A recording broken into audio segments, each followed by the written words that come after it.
শুকরিয়া আদায় করলে আল্লাহ সুবহানাহু ওয়া তাআলা ওয়াদা করেছেন শুকরগুজার বান্দার নিয়ামত আল্লাহ আরো বাড়িয়ে দিবেন। শুকরিয়া আদায় না করলে নাশুকরিয়া বান্দার জন্য আল্লাহ কঠিন শাস্তি প্রস্তুত রেখেছেন। মসজিদে আসতে পারা, বসতে পারা, আল্লাহর ঘরে সময় দিতে পারা, এটা বড় ভাগ্যের ব্যাপার। পৃথিবীর মধ্যে সবচেয়ে দামি জায়গার নাম কি? মসজিদ, আল্লাহর ঘর। দামি জায়গায় দামি মানুষ আসে। যেই জায়গা যত দামি, ওই জায়গাতে দামি লোকই বসবাস করে। দুনিয়ার বিচারে যে দামি জায়গাগুলো, ওখানে দুনিয়ার বিচারে যারা দামি, ওরাই বসবাস করে। আপনি কাগজ ব্যবসায়ীদের প্রথম যখন একটু কম টাকা থাকে, তখন একটু ওই পার ওইদিকে ঘোরাঘুরি করে। টাকা যখন আরেকটু বাড়ে, তখন এই এলাকাতেই থাকে। এরপর যখন বাড়ে, তখন উত্তর দিকে যায়, গুলশান, বনানী যায়। টাকা যত বাড়বে, সে দুনিয়ার দৃষ্টিতে ওই দামি জায়গার মধ্যে যায়। কারণ টাকা বাড়ছে, এখন সে দামি, বেছে বেছে দামি জায়গা সংগ্রহ করতেছে। কিন্তু দিনের লাইনে যারা দামি, ওরা দামি জায়গা মসজিদের মধ্যেই সময় দেয়। মসজিদের থেকে দামি জায়গার নাই।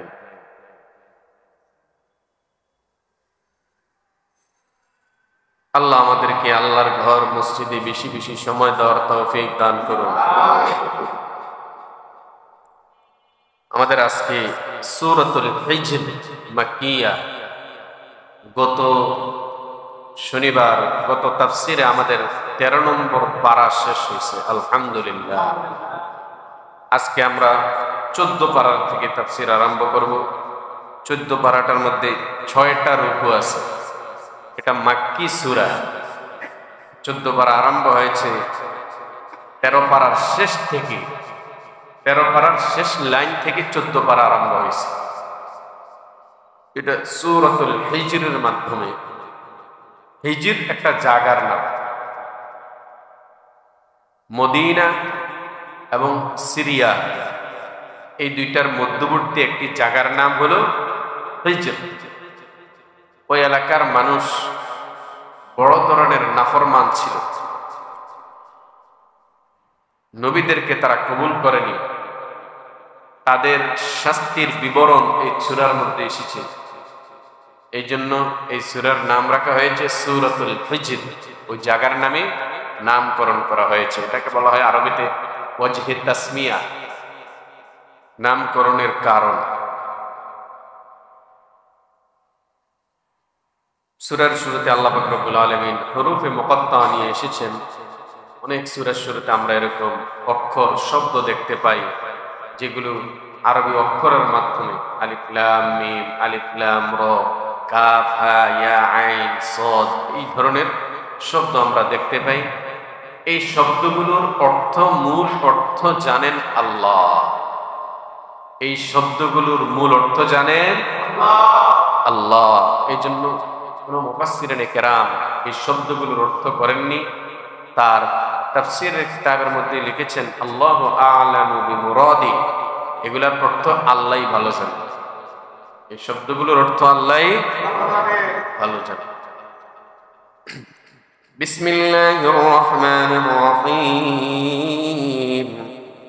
আলিফ লাম রা। তিলকা আয়াতুল কিতাব ওয়াল কুরআনিল মুবিন। তিলকা আয়াতুল কিতাব, আল্লাহ পাক রব্বুল আলামিন বলেন এই কিতাব, এটা হলো আয়াতুল কিতাব, আল্লাহর কিতাবেরই অংশ। এই যে সূরাটা আমরা তেলাওয়াত করতেছি, এটা আল্লাহর কিতাবেরই অংশ। ওয়া কুরআনিম মুবিন, এবং এটা স্পষ্ট কোরআন। এই সূরাটা অন্যান্য সূরার মতো কোরআনেরই অংশ। এটা কোরআনেরই, স্পষ্ট কোরআনেরই আয়াত। এবার আল্লাহ বলেন রুবামা ইয়াওয়াদ্দুল্লাযীনা কাফারু লাউ কানু মুসলিমিন। কখনো কখনো কাফেররা এই আশা পোষণ করবে, লাউ কানু মুসলিমিন, ইস, আমরা যদি মুসলমান হয়ে যাইতাম। এই আফসোস কখনো কখনো কাফেররা করবে। এটা কখন করবে? এর মধ্যে মুফাসসিরিনে কেরামের মধ্যে বিভিন্ন রকমের রিওয়ায়াত এসেছে। কেউ বলছেন যখন নাকি ওদের ইন্তেকাল হবে, মৌত হবে, তখন ওরা আফসোস করবে, যদি আমরা মুসলমান হয়ে যেতাম। আব্দুল্লাহ ইবনে মাসউদ রাদিয়াল্লাহু তাআলা আনহু এই হাদিস এনেছেন। তিনি বলেন, জাহান্নামের মধ্যে কাফেররা তো আগুনে জ্বলতে থাকবে, তো ওখানে কিছু মুসলমানও থাকবে। সেই জাহান্নামের মধ্যে কোনো কোনো মুসলমানও থাকবে। এখন এই যে মুসলমানগুলো জাহান্নামের মধ্যে থাকবে, তাদের দুনিয়ার মধ্যে যে পাপ কাজ তারা করেছে, তাদের নেকের পাল্লা হালকা হয়েছে, গুনার পাল্লা ভারী হয়েছে। এই জন্য তাদের উপর জাহান্নাম ওয়াজিব। সেই জাহান্নামে তারা প্রবেশ করবে। এখন যেই পরিমাণের পাপ তাদের বেশি হয়েছে, সেই নির্দিষ্ট পাপগুলো জাহান্নামের মধ্যে জ্বলে, তারপর তারা আবার বের হয়ে জান্নাতে প্রবেশ করে।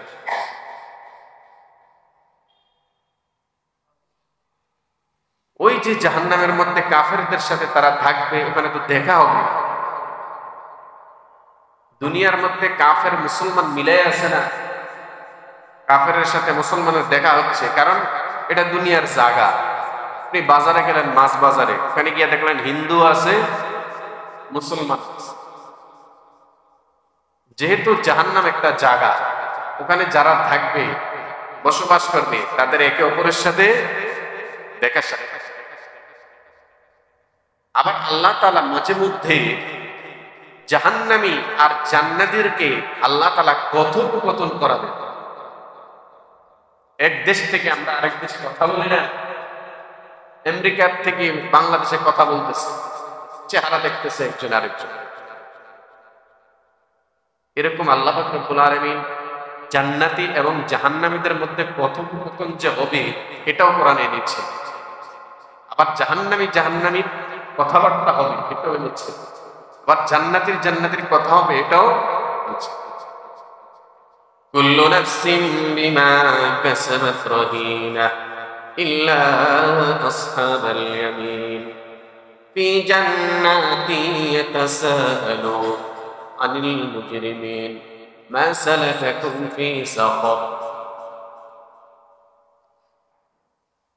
ফি জান্নাতিন ইয়াতাসাআলুন, জান্নাতের মধ্যে তারা কথা বলবে একে অপরের সাথে।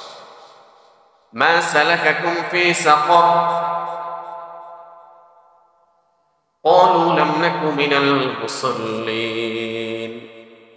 জান্নাতি জাহান্নামীকে বলবে, বন্ধু, দুনিয়াতে তো একসাথে ছিলাম, দুনিয়াতে দেখাবার্তা হয়েছে, এখন কোন কাজ তোমাকে জাহান্নামে নিয়ে আসছে? দুনিয়ার মধ্যে একজন আরেকজনকে দেখছে, কিন্তু পরকালে গিয়ে একজন জান্নাতি আর একজন, তখন জান্নাতি জাহান্নামীকে প্রশ্ন, মা সালাকাকুম ফি সাকার, তোমাকে কোন কার্য জাহান্নামে নিয়ে আসছে? জাহান্নামী বলবে, লাম নাকু মিনাল মুসাল্লিন, জমিনের মধ্যে আমরা নামাজ সালাত আদায় করতাম না,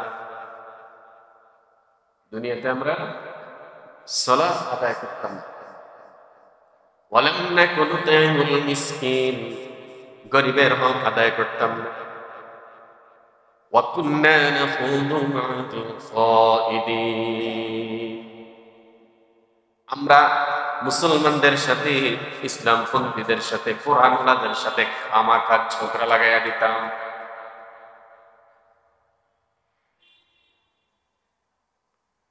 ওয়া কুন্না নুকাদ্দিবু বিয়াউমিদ্দিন, হাসরের দিনকে, কিয়ামতকে আমরা অস্বীকার করতাম। হাত্তা আতানাল ইয়াকিন।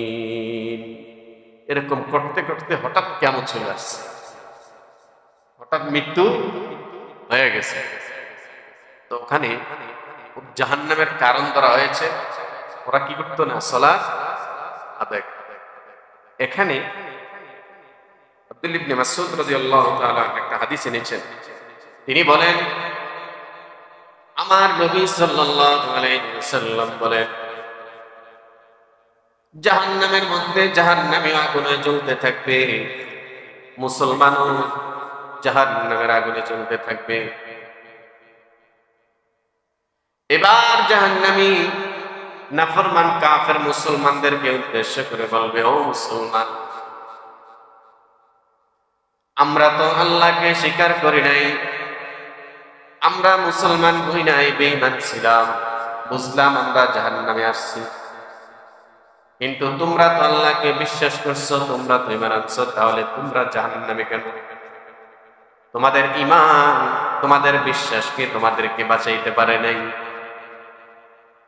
আমরা জাহান্নামে আসছি, এটা তো যুক্তিযুক্ত, আমরা আল্লাহকে স্বীকার করে নেই, কিন্তু তোমাদের দাবি তো ছিল তোমরা মুসলমান, তোমরা জান্নাত, তো এখন তোমরা আমাদের সাথে কেন? মুসলমানগণ জবাব দিবেন, আমরা যদিও মুসলমান ছিলাম, কিন্তু জমিনের মধ্যে আমরাও কিছু নাফরমানি করছি, সেই নাফরমানি অনুযায়ী আমাদেরকে জাহান্নামের শাস্তি দেওয়া হচ্ছে। শাস্তি যখন শেষ হয়ে যাবে, আমরা আবার জান্নাতে চলে যাব। সুবহানাল্লাহ। এই কথাটা আমার আল্লাহ শুনবেন, আর যে কথাটা বলবে একে অপরের সাথে, মুসলমান যে জবাবটা দিবে, সুন্দর জবাবটা, এই কথাটা শুনবেন কে? আল্লাহ। তখন আল্লাহ পাক রব্বুল আলামিন ফেরেশতাদেরকে পাঠাইবেন, ফেরেশতা, আমার মুসলমান বান্দাদেরকে জাহান্নাম থেকে উঠাইয়া নিয়ে আসো। এবার যখন ফেরেশতাগণ মুসলমানদেরকে জাহান্নাম থেকে নিয়ে আসবেন, তখন নাফরমান, বেঈমান, কাফের যারা একটু আগে তাদেরকে প্রশ্ন করছিল তোমরা জাহান্নামে কেন, তাদের সামনের থেকেই মুসলমানদেরকে রহমতের ফেরেশতারা উঠে নিয়ে আসবেন। তখন কাফের বেঈমানরা আফসোস করে করে বলতে থাকবে, হায় রে, আমরাও যদি জমিনের মধ্যে মুসলমান হইতাম। কথাটা আল্লাহ বলেন, রুবামা ইয়াউদ্দুল্লাযীনা কাফারু লাউ কানু মুসলিমিন। কাফেররা কখনো কখনো আফসোস করে বলবে, হায় রে, আমরাও যদি মুসলমান হয়ে যাইতাম। দারহুম ইয়াকুলু ওয়া ইয়াতামাত্তাউ ওয়া ইউলহিহিমুল আমালু ফাসাউফা ইয়ালামুন। ও নবী, তারা যত বাড়াবাড়ি করতেছে, জমিনের মধ্যে যত নাফরমানি করতেছে, ছাইরা দেন, ওদেরকে ছাইরা দেন, ওদের উপরে ছাইরা দেন।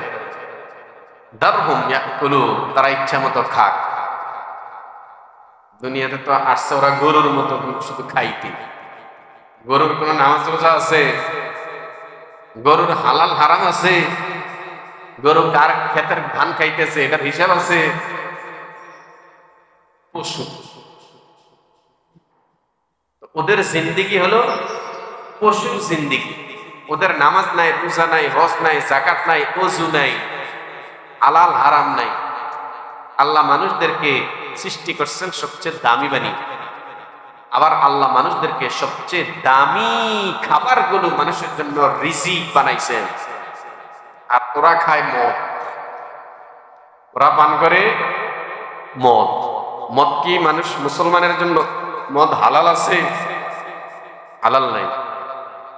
এই পচা জিনিস, দুর্গন্ধ জিনিস, এটা ওরা পান। দেখেন এই যে রুবামা, এখানে এই আয়াতের মধ্যে এসেছে যে মুসলমান কাফেররা কখনো কখনো এই আফসোস করে, হাইরে, আমরা যদি মুসলমান হয়ে যাই। কিন্তু এর এই ঘটনাগুলা কোথায় ঘটবে? এগুলা কি কোরআনে আছে? এগুলা আছে হাদিস শরীফ। কোথায় আছে? হাদিস শরীফ। কোরআনুল কারীমের তাফসীর হলো হাদিস। শুধু কোরআন পড়া আমল করা যাবে? আমাদের দেশে একদল আছে আহলে কোরআন। নাম কি? আহলে কোরআন। ওরা বলে যে আমরা কোরআনে যেটা আছে ওটাই মানি। এটা হলো নতুন শয়তান।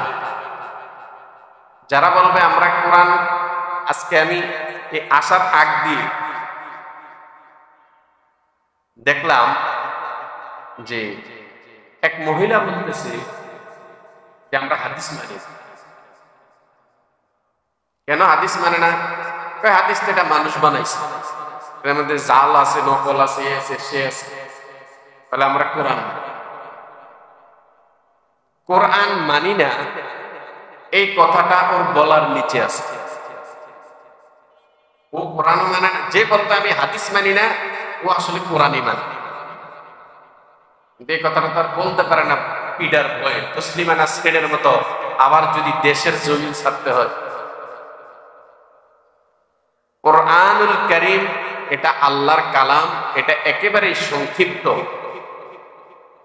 কারণ যদি কোরআনুল কারীম তার ব্যাখ্যা সহ আসতো, তাহলে এরকম কিতাব হইতো 50টার বেশি। এই 50 কিতাব, যা হাদিসের অসংখ্য কিতাব আছে। কোরআনুল কারীম এটা হলো একেবারে সংক্ষিপ্ত কিতাব। এই কোরআনুল কারীম কিভাবে মানতে হবে এটা এসেছে হাদিস শরীফে। তো কোরআনের তাফসীর হলো হাদিস। তো রাসূল সাল্লাল্লাহু আলাইহি ওয়াসাল্লামকে আল্লাহ উপদেশ দিতেছেন, নবী এই যে বাড়াবাড়ি করতেছে আপনার সাথে, আপনাকে মানে না, আপনি ওদেরকে ওদের উপর ছেড়ে দেন।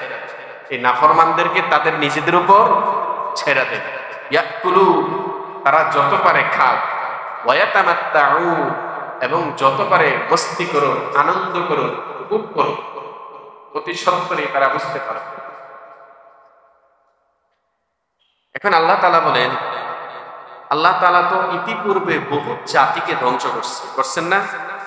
কওমে আদ, কওমে সামুদ, কওমে লূত, ওদেরকে যে আল্লাহ ধ্বংস করছেন, এটা যদি আল্লাহ না জানাইতেন আমরা জানতে পারতাম? আমরা জানতে পারতাম না। আল্লাহ বলেন, আমি এমন কোন সম্প্রদায়কে ধ্বংস করি না যতক্ষণ পর্যন্ত তাদের নিকট কোনো কিতাব না আসে। আগে আমি মানুষদেরকে সতর্ক করি, তারপর ধ্বংস করি। কিন্তু যখন ধ্বংস করি তখন ও সামনেও যেতে পারে না, পিছনেও যেতে পারে। ওকে সামনে যাওয়ার, ত্বরান্বিত করার সুযোগও দেই না, দেরি করার সুযোগও দেই। আজরাইল আলাইহিস সালাম যখন নাকি আসে, তখন কি কেউ বলতে পারে আমাকে আর 2টা দিন সময় দেন? অথবা আপনি কি আজরাইলকে ডেকে নিয়ে আসতে পারবেন, আজরাইল আইসা আমাকে কবজ করে নিয়ে যাও? আজরাইলকে আমার কথা শুনবে? আগেও বাড়ানো যায় না, পিছনেও সরানো যায়। এই কথাটা আল্লাহ বলেন, وما أهلكنا من قرية إلا ولها كتاب معلوم। আমি এমন কোন সম্প্রদায়কে আমি ধ্বংস করি না, ইল্লা ওয়ালাহা কিতাবুম মা'লুম, তবে তাদের জন্য নির্দিষ্ট সময় আছে। মা তাসবিকু মিন উম্মাতিন আজালাহা, কোন উম্মত তারা তাদের সময়কে ত্বরান্বিত করতে পারে না। ওমা ইস্তাখিরুন, এবং তাদের সময়কে তারা পিছাইতেও পারে না।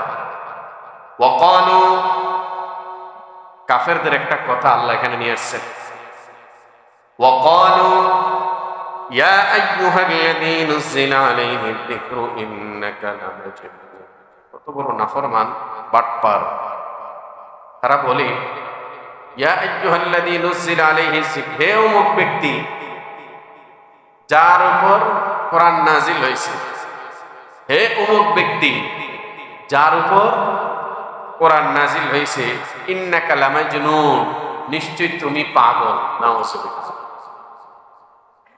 হে অমুক ব্যক্তি, অমুক ব্যক্তিকে আল্লাহর রাসূল সাল্লাল্লাহু আলাইহি ওয়াসাল্লাম, হে অমুক ব্যক্তি যে বলতেছে তোমার উপর কোরআন নাজিল হয়েছে, নিশ্চয় তুমি মাজনুন, পাগল। এবার তারা তাদের সপক্ষে দলিল দিতেছে, আমরা যে তাকে পাগল বলতেছি এটার সপক্ষে ওরা একটা দলিল দিছে। লাউ মা তা'তিনা বিল মালাইকাতি ইন কুনতা মিনাস সাদিকিন, হে যে নবী দাবি করতেছো নিজেকে, যদি তুমি সত্যবাদী হয়ে থাকো তাহলে তুমি আমাদের নিকট ফেরেশতা নিয়ে আসো। ফেরেশতারা এসে সাক্ষী দেয় তুমি নবী। লাউ মা তা'তিনা বিল মালাইকা, তুমি কেন ফেরেশতা নিয়ে আসো না? ইন কুনতা মিনাস সাদিকিন, যদি তুমি সাদিক সত্যবাদী হয়ে থাকো। এই যে দাবিটা ওরা করলো যে তুমি তো পাগল, তুমি যদি সত্য নবী হয়ে থাকো তাহলে তুমি ফেরেশতা নিয়ে আসো, ফেরেশতা এসে আমাদেরকে জানান দেখ তুমি নবী। এই জবাবটা আমার নবীর পক্ষ থেকে দিতেছেন কে? আল্লাহ। আল্লাহ বলেন মা নুনাজ্জিলুল মালাইকা ইল্লা বিল হাক্কি ওয়া মা কানু ইযাম মুনযিরিন, আমি তো ফেরেশতা পাঠাই না, কোন জিনিসকে চূড়ান্ত করার পূর্বে আমি ফেরেশতা পাঠাই না। ওয়া মা কানু ইযাম মুনযিরিন, আর যখন পাঠাইয়া দেই তখন আমি আর অবকাশ দেই না। অর্থাৎ আমি তো ফেরেশতাদেরকে তখনই পাঠাই যখন নাকি নাফরমানদেরকে আমি ধ্বংস করে দেই। আমি তো তাদেরকে, মানুষদেরকে আমি প্রথম ধৈরেই তো ধ্বংস করি না, আমি তাদেরকে বারবার অবকাশ দিই যেন তারা হেদায়েত নিয়ে আসে, কিন্তু তারা বারবার চাইতেছে ফেরেশতা যেন আসে। ফেরেশতা কি নবীর হাতে? নবী কি চাইলেই ফেরেশতা আনতে পারবে? নবী কি চাইলেই মুজিজা আনতে পারবে? পারবে না। ফেরেশতাও আল্লাহর হাতে, মুজিজাও আল্লাহর হাতে। মা নুনাজ্জিলুল মালাইকাতা ইল্লা বিল হাক্কি ওয়া মা কানু ইযাম মুনযিরিন ইন্না নাহনু নাযালনা যিকরা ওয়া ইন্না লাহু লাহাফিজুন। তারা তো নবীকে নবী মানে না।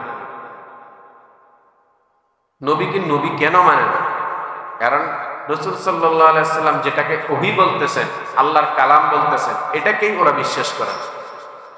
এটাকে বিশ্বাস করে না বলেই তো নবীকে নবী মানে না। তারা যাদেরকে নবী মানে তাদের উপর আসমানি কিতাব যে এসেছে ওই আসমানি কিতাব বিশ্বাস করার কারণেই তাদেরকে নবী মানে। আমরা যে আমাদের নবীকে নবী মানি, কেন মানি? আমরা বিশ্বাস করি আসমান থেকে রাসূলুল্লাহর উপর ওহী নাজিল হইছে, এই জন্যই তো তিনি নবী। ওহী যদি নাজিল না হইতো তাহলে কি আমরা নবী মানতাম না। গোলাম আহমদ কাদিয়ানী, সে যে নিজেকে নবী দাবি করছে, মুসাইলামাতুল কাজ্জাব নিজেকে নবী দাবি করছে, আমরা কি তাদেরকে নবী মানি? কেন মানি না? ওদের উপর আসমানি কিতাব নাজিল হয়নি। যদি আসমানি কিতাব নাজিল হতো তাহলে নবী মানতাম, কিন্তু এখন তারা যে নবী দাবি করছে এটা তো ভাউতাবাজি। আসমানি কিতাবের সাথে ওদের কোনো সম্পর্ক নেই। তো তারা রাসূলুল্লাহকে নবী মানে না, ওরা আসমানি কিতাবটাকে বিশ্বাস করে না বলেই নবী মানে। আল্লাহ তাআলা বলেন হে নবী, ওরা আসমানি কিতাব বিশ্বাস করুক আর না করুক কিছু আসে যায় না। তাম দুনিয়ার সব মানুষ যদি আসমানি কিতাবকে ধ্বংস করতে চায় তাও পারবে না। তাও পারবে? আল্লাহ রাব্বুল আলামিন বলেন এই আসমানি কিতাব আমি আল্লাহ জিবরাইল আলাইহিস সালামের মাধ্যমে জমিনে পাঠাইছি। এই আসমানি কিতাবের পূর্বে আমি বহু আসমানি কিতাব জমিনের মধ্যে পাঠাইছি। তাওরাত, জাবুর, ইনজিল আরো কত আসমানি কিতাব আমি আল্লাহ জমিনের মধ্যে পাঠাইছি। কোন আসমানি কিতাবকে কিয়ামত পর্যন্ত জমিনে সংরক্ষণ করার দায়িত্ব আমি আল্লাহ মানুষদেরকেও দেই নাই, আমি এটা ঘোষণাও করি নাই। এত আসমানি কিতাব যে আসছে এটাকে আল্লাহ তাআলা জমিনে হেফাজত করবেন বলছেন, কিন্তু আমার নবী বলেন, আমার আল্লাহ বলেন আমার এই নবী শেষ নবী, এই নবীর পর কিয়ামত পর্যন্ত আর কোন নবীর আগমন ঘটবে না। সুতরাং এই নবীর উপর যে আসমানি কিতাব আমি আল্লাহ নাযিল করেছি, এই আসমানি কিতাবকে আমি আল্লাহ সারা জীবনের জন্য সংরক্ষণ করলাম। ইন্না নাহনু নাযালনা যিকরা, নিশ্চয়ই এই কোরআন নাযিল করেছি আমি আল্লাহ। ওয়া ইন্না লাহু লাহাফিজুন। আল্লাহ বলেন নিশ্চয়ই এই কিতাবকে সংরক্ষণ করেছি আমি আল্লাহ। এই জন্য তামাম দুনিয়ার অক্ষরে অক্ষরে এই কথার বাস্তবায়ন হয়েছে। আমরা দেখতে পাচ্ছি 1400 বছর পার হয়ে গেছে, একটা জের জবরও পাল্টাইতে পারে না। এমন পর্যন্ত পারবে না, কারণ এটার হেফাজতের দায়িত্ব নিছেন কে? আল্লাহ। আল্লাহ বলেন ওয়ালাকাদ আরসালনা মিন ক্বাবলিকা ফী শিয়া'আল আউয়ালিন, ওয়ালাকাদ আরসালনা মিন ক্বাবলিকা ফী শিয়া'আল আউয়ালিন। হে নবী, আপনার পূর্বে আপনি দুনিয়াতে আসার পূর্বে কত সম্প্রদায়কে আমি আল্লাহ সাইজ করছি। আমি আল্লাহ নবীও পাঠাইছি, আমি আল্লাহ আপনার পূর্বে নবীও পাঠাইছি, রসুলও পাঠাইছি, কিতাবও পাঠাইছি, আবার কতটিরে সাইজ। যারা সেই নবীকে মানে না, যাদেরকে যখন পাঠাইছি তখন যারাই মানে না, সেগুলাকে আমি আল্লাহ সাইজ করছি। ওয়ালাকাদ আরসালনা মিন ক্বাবলিক ফী শিয়া'আল আউয়ালিন। ও নবী, আমি আল্লাহ পাক রব্বুল আলামিন আপনার পূর্বে বহু নবীকে পাঠাইছি সম্প্রদায়ের নিকট। ওয়া মা ইয়াতিহিম মির রাসূলিন ইল্লা কানু বিহি ইস্তাহজিউন। আপনার সাথে যেরকম তারা বেঈমানি করতেছে, আপনাকে নিয়ে যেরকম ঠাট্টা মজাক করতেছে, ঠিক পূর্ববর্তী যে নবীদেরকে যে সম্প্রদায়ের নিকট আমি আল্লাহ পাঠাইছি, তারাও তাদের নবীদের সাথে এরকম নাফরমানি ঠাট্টা মজাক করছে। এটা হলো তাদের খাসলত। ওয়া মা ইয়াতিহিম মির রাসূল ইল্লা কানু বিহি ইস্তাহজিউন। তারাও এরকম ঠাট্টা মজাক করছে। কাযালিকা নাসলুকুহু ফী কুলুবিল মুজরিমিন। আল্লাহ তাআলা বলেন, আমি আল্লাহ তাদের কলবের ভিতরে ঠাট্টা মজাক ঢুকিয়ে দিছি। তাদের নাফরমানির কারণে আমি আল্লাহ তাদের কলবের ভিতরে, অন্তরের ভিতরে ঠাট্টা মজাক ঢুকিয়ে দিছি। লা ইউমিনুনা বিহি ওয়া ক্বাদ খালাত সুন্নাতুল আউয়ালিন। এই কারণে তারা ঈমান তো আনেই না। ওয়া ক্বাদ খালাত সুন্নাতুল আউয়ালিন। তারা তাদের পূর্ববর্তীদের রাস্তা ধরছে, এবার আল্লাহ তাআলা একটা কথা বলতেছে, নবী তারা যে বলতেছে এরকম হইলে এরকম হইলে আমরা এরকম করব। তাদের দাবিটা হইল যদি ফেরেশতা আসলে আমরা ঈমান আনব। তোমার পক্ষে যদি ফেরেশতা এসে বলে যে তুমি সত্য নবী, তাহলে আমরা ঈমান আনব। আসলে কি ওরা আনবে? এরকম বাটপারের বাট। এটা একটা শিক্ষা জিনিস। ওদের কলবের ভিতরে কি আছে?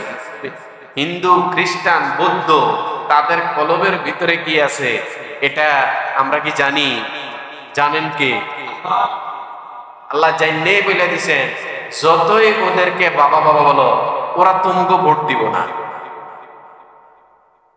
যতই এদের তেল মারো, হিন্দুদেরকে যতই তেল মারো, হে ইসলামপন্থী, ওরা কিন্তু তোমাকে ভোট দিব না। এটা কেমনে বিশ্বাস করছো যে হিন্দুরা তোমাকে ভোট দিবে? ওরা পারে না তোমাকে কল্লা কাটায়। ভারতে মুসলমানদেরকে ওরা কিভাবে নির্যাতন করতেছে, একের পর এক মসজিদ কিভাবে শহীদ করতেছে, আর ওরা তোমাকে ভোট দিব, তোমরা কোরআন দিয়া দেশ চালাই দাও।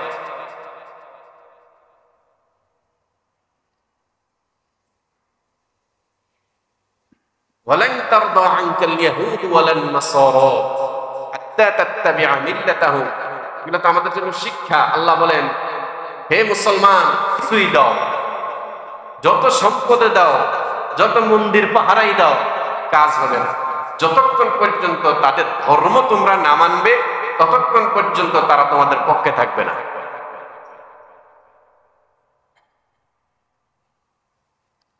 আমাদের দেশে আমরা দেখছি যারা ইসলামের পক্ষে কথা বলে, যারা কোরআনের পক্ষে কথা বলে, তাদেরকে বারবার বারবার জঙ্গির তকমা লাগানো হতো। এই জঙ্গি যে বানানো হতো, এগুলা কি ভিন দেশের কোন সরকার বানাইছে না আমগো এই দেশের লোকেই বানাইছে? ওদের আক্ষেপটা কি? আক্ষেপটা হলো ওরা কোরআনের কথা বলে, ওরা দেশ চালাইবে কোরআন দিয়ে, জিদ এই জায়গায়। অথচ বাংলাদেশে কিন্তু কোনোদিন কোরআনী শাসন আসে। পৃথিবীর মধ্যে বর্তমানে কোরআনী শাসনের মাধ্যমে দেশ চলতেছে মাত্র একটা। কয়টা? একটা। সেই দেশের নাম কি? ইমারতে ইসলামিয়া আফগানিস্তান। এই আফগানিস্তানের সরকার কি ভোট যুদ্ধে আসছে? কিসের মাধ্যমে আসছে? বিপ্লবের মাধ্যমে। সৌদি আরব আংশিক কোরআনী শাসন আছে, ওরা কি ভোটের মাধ্যমে আসছে? ইরান ভোটের মাধ্যমে আসছে। পৃথিবীতে কোথায় কোন দেশে কোন ইসলামপন্থী ভোটের মাধ্যমে দেশ দখল করতে পারে নাই।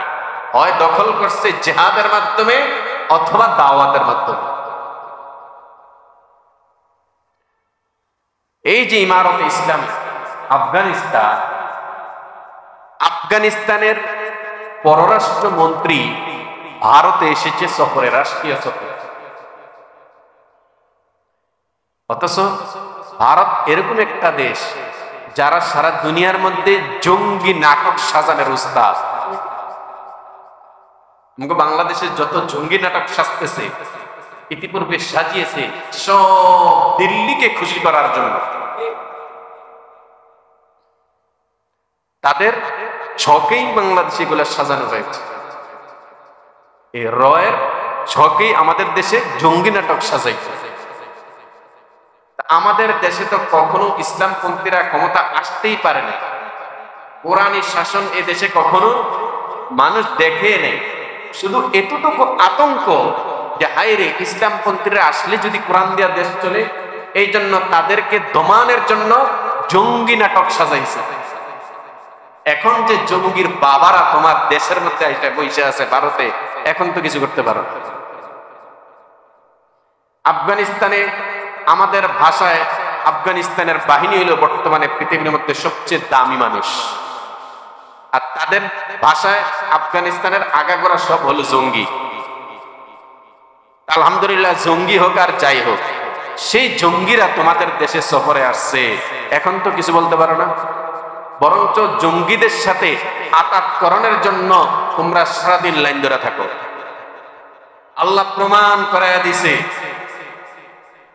এই ভারত দেখলাম আসে, আফগানিস্তানের পররাষ্ট্রমন্ত্রী যিনি এসেছেন, তিনি আজকে দারুল উলুম দেওবন্দে সফর করছেন।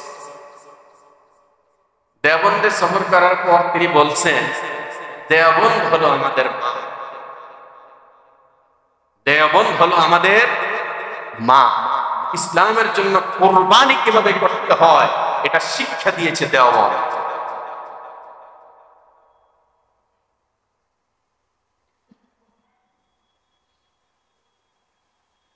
তো সেই আফগানিস্তানের মন্ত্রী যারা ভারতে আসছেন, তারা আজকে সংবাদ সম্মেলন করছে।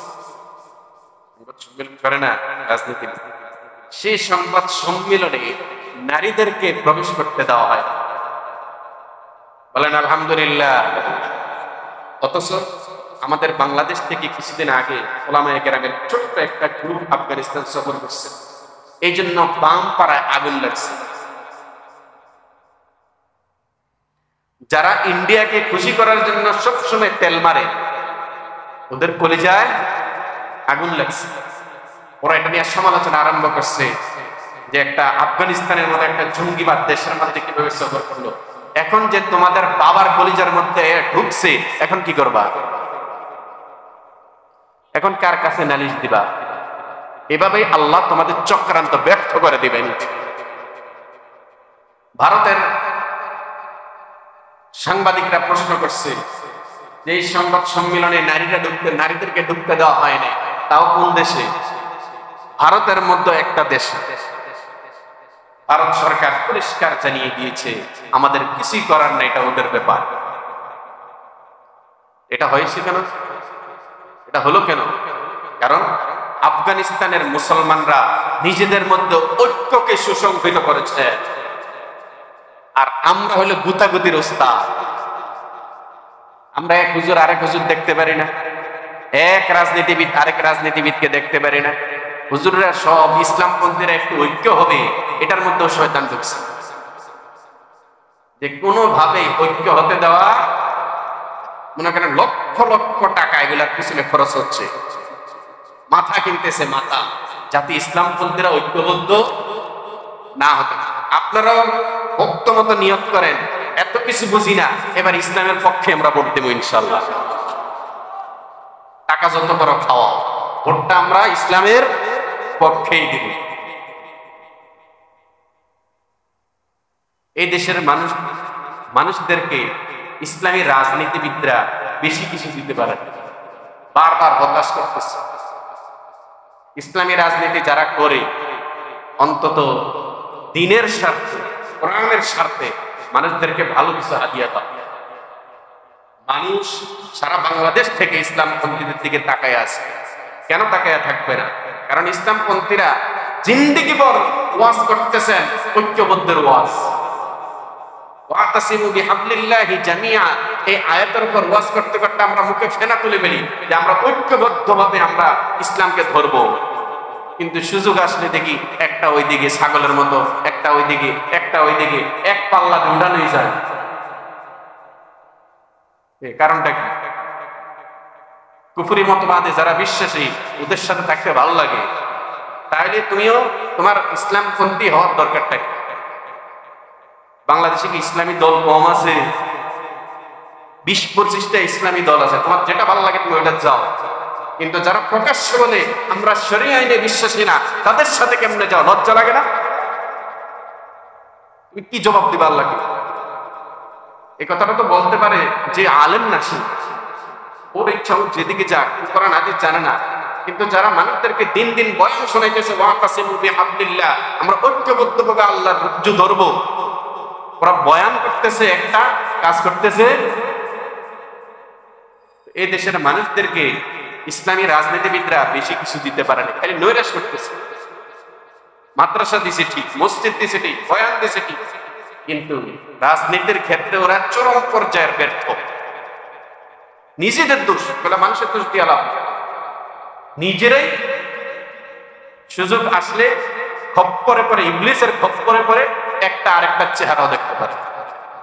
আর বয়ানে তখন থাকে এগুলা যেগুলার দ্বারা ঐক্য ধ্বংস হয়, একটা দুইটা সিটের জন্য।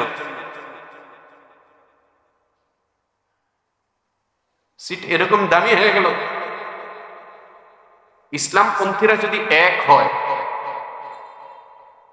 একটা সিটও যদি না পায়, তারপরেও তাদের ইজ্জত আল্লাহর কাছে কোটি গুণ বেশি। আর যদি উপরি শক্তির সাথে ঐক্যবদ্ধ হইয়া 100 সিটও পায়, চারানার দাম নাই।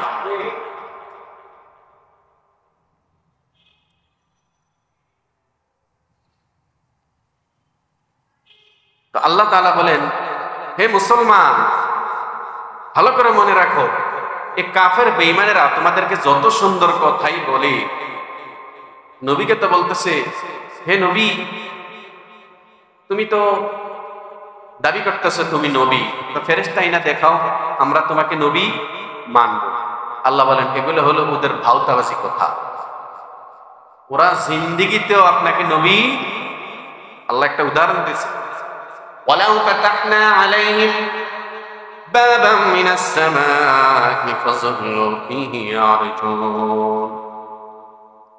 হে মুসলমান, এই যে আসমান তোমরা দেখতেছো, বিশাল আসমানটার দরজা যদি আমি আল্লাহ খুলে দেই, খুলে দেওয়ার পর যদি ওই কাফেররা সে আসমানের ভিতরে প্রবেশ করে যদি বিচরণ করে, ওদেরকে যদি আসমান খুইলা ভিতরে নিয়ে সবকিছু দেখানো হয় আর বলা হয় নবীকে নবী মানো, তারপর আসল কথা তো এটাই। ওরা তো এটা ভাওতাবাজি ধরতেছে যে চাঁদ 2 টুকরা করে দেখাও, বহুত পাহাড় শূন্য দিয়া বানায় দাও, তারপর ফেরেশতা আইনা দেখাও। আল্লাহ বলেন এগুলো হলো ওদের ভাউতাবাজি, সবকিছু করলেও ওরা আপনাকে নবী মানবে না। লাকালু ইন্নামা সুকরাত, যদি নাকি আমি আল্লাহ আসমানের দরজা খুলে দিয়া যদি তাদেরকে আসমানের মধ্যে নিয়ে যাই, নিয়ে গিয়া যদি বিচারণ করার সুযোগ দেই, তারপরেও তারা বলবে লাকালু ইন্নামা সুকরাত আবসারুনা, আমাদের চক্ষু উল্টা হয়ে গেছে, আমরা কি দেখতেছি, আমরা একটু ধান্দা দেখতেছি। বাল নাহনু কওমুম মাসহুরুন, বরঞ্চ আমরা উম্মাদ জাতিতে পরিণত হয়েছি। আসমানে নিয়ে সব দেখাইলে কি বলবে, আমরা পাগল হয়ে গেছি। তারপরেও আপনাকে তারা নবী মানবে। ওয়ালাকাদ জাআলনা ফিস সামাই বুরুজান ওয়া যায়্যানাহা লিন-নাযিরিন। ওয়ালাকাদ জাআলনা ফিস সামাই বুরুজান ওয়া যায়্যানাহা লিন-নাযিরিন। দেখেন, ওয়ালাকাদ জাআলনা ফিস সামাই বুরুজা, এই যে আসমানের মধ্যে যে আমরা নক্ষত্রগুলো দেখতেছি, চাঁদ, সূর্য, তারা, এরপর আরো কত কিছু আছে না, মঙ্গল গ্রহ, এই সবগুলো হলো নক্ষত্র।